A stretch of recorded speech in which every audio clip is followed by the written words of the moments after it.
Hi, I'm Peg Ritenour. I'm Vice President of Legal Services and Administration for the Ohio Association of Realtors. One of my main functions here is answering questions on OAR's legal hotline. Many brokers today have websites, and many of the agents have their own websites. A common question we receive on the OAR legal hotline is about the legal requirements for those websites. In the license law, there are many provisions that apply to advertising. And one of the things that's important for real estate brokers and agents to remember is that a website is considered to be advertising by the Ohio Division of Real Estate. Any type of medium in which you are marketing your services as a real estate broker or an agent, or marketing your listings for sale or for lease, is going to be considered to be advertising by the Ohio Division of Real Estate and Professional Licensing. As such, those websites must comply with the license law requirements. And there's 4 key requirements that you have to meet if you have a website today as either a real estate broker or a real estate salesperson. The first requirement that you have to make sure that you're complying with is the obligation to include the brokerage name on the website. And that obligation applies to every page of the website. And the Division of Real Estate defines that as every viewable page of your website. And that would be any page that may or may not scroll beyond the screen. And that's kind of a strange definition, but this is basically what it means. Let me give you an example. Like most websites, you have a home page, and I think most of us have the brokerage name on that website. From that home page, you usually can go to different places on the site. One of those might be, for example, to click on Find a Home. When you click on that next page that says Find a Home, that page must also include the brokerage name. When you go on that website page that says Find a Home as a consumer, you'll probably then put in some criteria for the type of home you're looking for. Once you do that, let's imagine you get about 25 different hits that meet that criteria.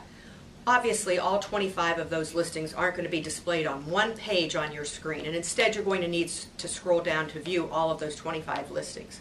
What the Division of Real Estate is saying is that when you go to that page with the 25 listings, at the top or somewhere it must show the brokerage name.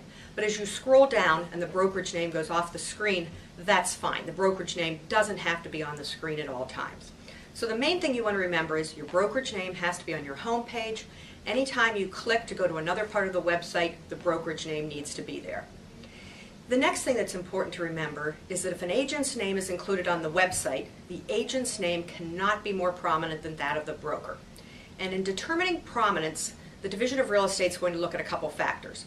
They're going to look at the type size, obviously, and they're also going to look at the type of font that you used.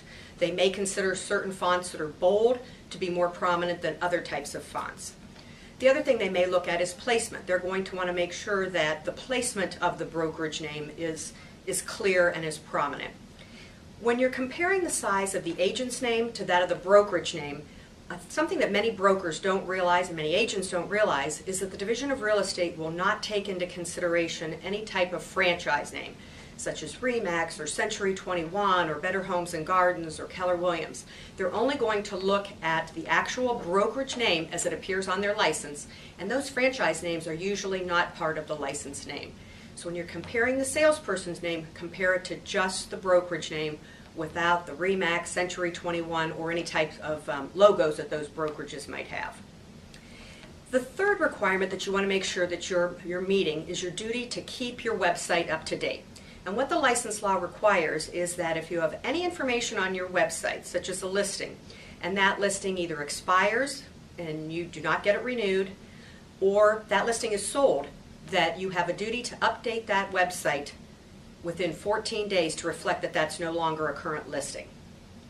In some instances, some brokers or agents may use a third party to maintain their website. If you are using a third party, the Division of Real Estate requires you to notify that third party within a timely manner so that they can affect that change within the 14 days. And the last requirement that you want to make sure that you're complying with is that you have to have a field on your website showing when it was last updated. So that if you removed a listing on January 15th, you need to reflect that the last updated field for your website was January 15th. So those are the 4 requirements. Number 1, again to review, you want to have the brokerage name. That has to be on every viewable page of the website. Number 2, the agent's name can't be more prominent than the broker's name. Number 3, you've got to update your website within 14 days. If any date on which things become outdated, and finally you have to have a last updated field.